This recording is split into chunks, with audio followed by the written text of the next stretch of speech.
Hello, my Battlefield friends. Yes, yesterday we got the Naval Strike DLC on Battlefield 4, and I was so eager all day to download this and play this. And I decided to just play it instead of like doing my usual watch a movie and then play some video games. I actually decided to just spend all night playing this new DLC just to really get a hang of it, getting to know the maps and so on and so forth. I have to say this DLC is absolutely awesome. It's beautiful, beautifully designed maps that remind me a lot of Far Cry, Battlefield 1943, and Dead Island, especially Dead Island. And I love Dead Island so much because of the maps being so beautiful. The scenery is just so awesome, you know, having this tropical resort. And instead of zombies, we have here, a war going on. And, for those who are concerned about too much water and, you have to use vehicles, which is like one of my concerns because, I love driving some of the boats, but I don't want to just drive boats all the time. I want to, be, I'm like just an infantry soldier. I love running around, flanking, and being on foot, being quick, running over the hills and stuff like that. There's plenty of that. You can definitely choose to just spend all the time on land, or you can just choose spending all the time in boats, or you can just do a little bit of mix of both, which I do, and probably most people do.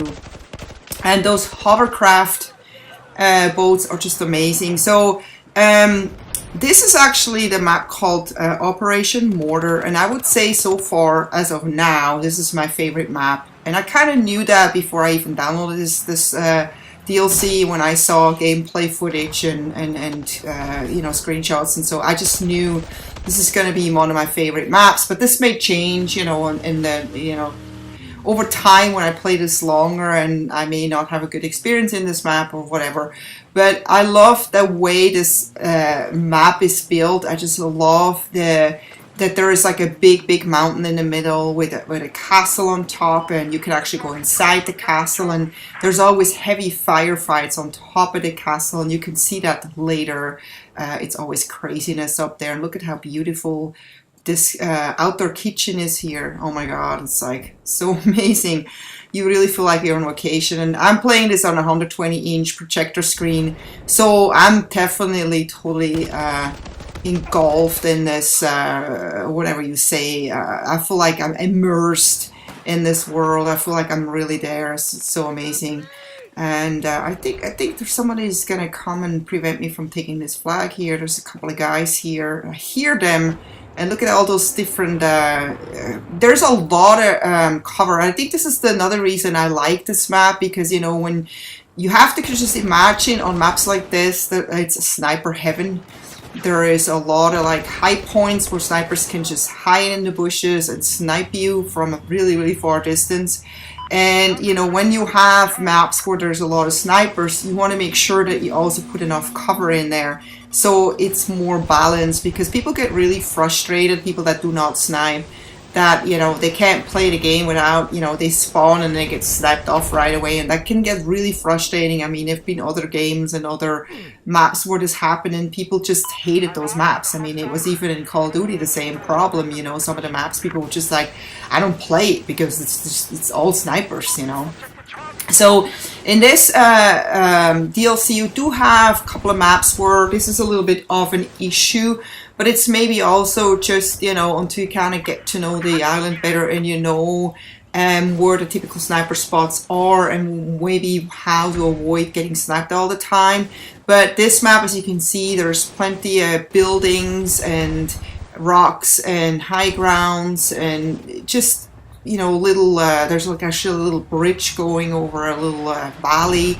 There's lots and lots of cover, and there's lots and lots of flanking routes, as you can imagine. So I've played all maps. There's also Lost Islands, which is probably my second favorite. It's kind of hard to say because Lost Island is the one where it's all tiny little islands with a plane in the middle, and there's always a huge firefight going around this plane, which is a lot of fun. And then Ninja Strike which has also a lot of little mountains and islands where flags are outside on the islands. I don't know, maybe that's the least favorite of mine, but I'm not quite sure yet. And then we have Windbreaker, the one with the big submarine in the mountain. I don't know, maybe that's my least favorite. I don't know. I mean, it's kind of cool, you know, when you play domination on it, but if you play Conquest, the problem is there is a flag inside and 2 flags outside the mountain, and then 2 other flags outside on the islands. And basically always, people are always inside this like mountain all the time. And it feels more like a domination match than a conquest, because you're like in this one huge caved out mountain the whole time. It's not as, there's not as much variety as in a map like this one. Look at how cool that is. That is like Wolfenstein or Doom. Definitely like Doom. Oh my god, I can't wait to play Doom 4. And Wolfenstein, this is going to be so amazing. But look at this. I really like the way the light is in here. And by the way, I started studying game design. I've always been interested in it. I finally have a chance now to, and time to study some game design. And I'm learning a lot about, you know, the proper lighting and how maps are being built, and you know, having built a lot of maps in Far Cry 2 and Far Cry 3 has helped me already understand how maps are being built, but actually building them with professional game design tools is a lot of fun. You kind of really understand when you play, like, for example, a game like Battlefield, how intense, how much stuff is in there, and how much, you know, developers had to think about not just the design, you know, how it functions and everything, and that everything looks perfect. And you get a much more a better way of appreciation when you actually do game design yourself, and you don't, you know, so many people complain about, you know, this is not working and that is not working. And if you do game design yourself, you just kind of start appreciating more what you have and not nag on the little things that don't work. And by the way, this game, I don't know, since the last patch update, not the one we just had yesterday, this game has been running fine for me and my friend. We've had no problems whatsoever. There was no freezing, no kicking off servers, there was no rubber banding, there was no kill cam issues. There was no issues with the guns. There was absolutely no issues. I mean, the game runs just as fine as Battlefield 3 ran at the end. I mean, it's just, I don't see any issues. I don't even see why there is more updates, patches needed. But they have just this latest patch, and what did they update? Let's see. They updated. They just did general fixes for stability. And they say there is still some crashes, obviously, or apparently, splash damages, fixed for just indestructible objects and stuff like that. I think most people didn't even notice. But there's also apparently like a ceiling exploit in Operation Metro that they fixed. Stuff like that. There was an exploit for MAV writing. Kill cam jittering, yeah, maybe that I noticed, but that didn't really bother me. I mean, that's, who cares, you know, who cares, it's just a kill cam. And then they did fix the so-called netcall, which is like a layman's term for when you get shot when you're actually behind cover. So, and they actually, there was also, the kill cam was displaying the incorrect killer. That's something I've never noticed. I always thought it was actually the correct killer. At least in my case. And a lot of netcode issues. And then they fixed progressions where they added gold packs, gold battle packs, and service stars. And then they did a lot of tweaks to weapons and gadgets, like increased damage for buckshots and body armor, reduced vertical recoil for the M4 and M16A4. I haven't tried the M16A4. I should try that weapon still. I'm curious how it is. Oh, they did reduce the side-to-side on first shot recoil on the G36C. I gotta go back to the G36C. That was one of my favorite weapons for a long time. And then I felt like all of a sudden it wasn't behaving as good anymore. So now they tweaked it again, so maybe I should try that one again. But right now I'm a huge fan of the pdw-r. As you can see, I've been using this. I'm using it here, right here in this match, and I've been using it a lot over the past few weeks and had a lot of success with it. So and I see more and more people using it now too, so I guess people are really realizing that's a good gun. And it seems like the pdw-r has not been tweaked because it still behaves the same way. They did some other adjustments to how many weapons, how many rounds you can carry. And then they did grenade tweaks, so it takes longer for you to get a grenade out of the ammo box, which is good. So it kind of reduces the grenade spamming, which is really good. Not maybe in a match like this, but in like domination and more intense games, you don't want to have constant grenade spamming going on. They did vehicle tweaks, they did aircraft tweaks, they did the AC-130 gunship tweak, so there's a higher splash damage, an increased accuracy. That's really needed because I felt like whenever I was in the gunship, I didn't get anything. I mean, it was just so hard. In Battlefield 3, it was much easier to get kills with the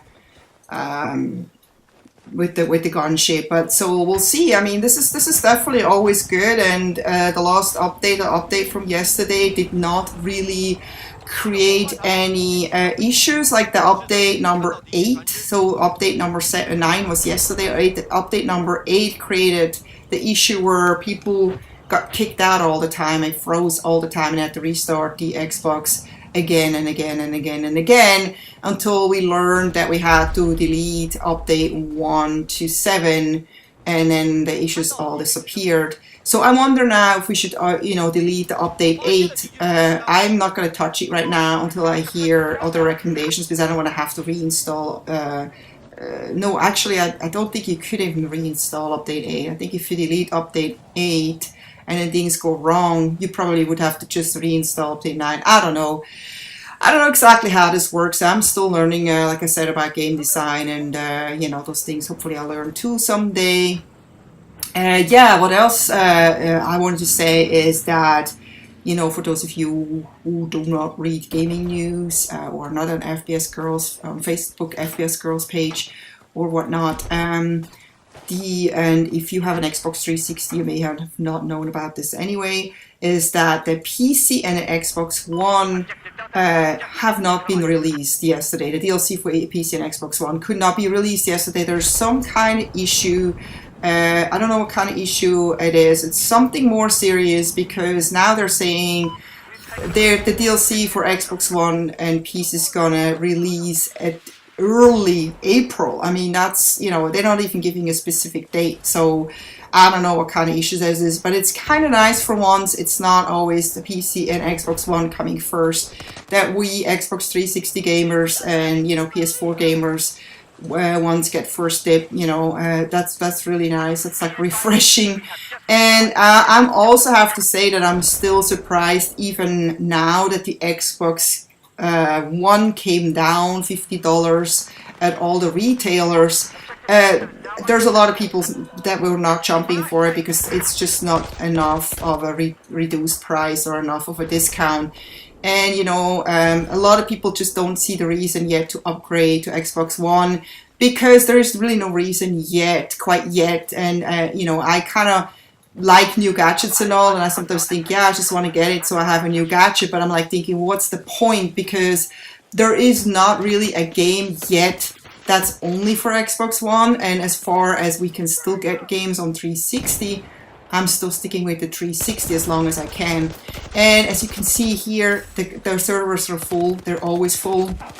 I've been in matches where it was so crazy intense. I couldn't imagine having more players than, 32 players. I mean, I cannot imagine a lot of times, how 64 players would feel. It just seems to be too much, and there's a lot of PC players to complain, like Operation Metro, it's unplayable with 64 players. And so, I'm very, very happy with my 360 right now. And if you have one too, you're probably still pretty hanging in there too. And let's see, hopefully the Xbox One comes down even more in price, and then I'm gonna definitely jump on the bandwagon. So I hope you enjoyed this. I will be definitely more Naval Strike gameplay. I have lots of gameplay for you to see. I hope to see you next time. Take care and have a good day. Bye bye.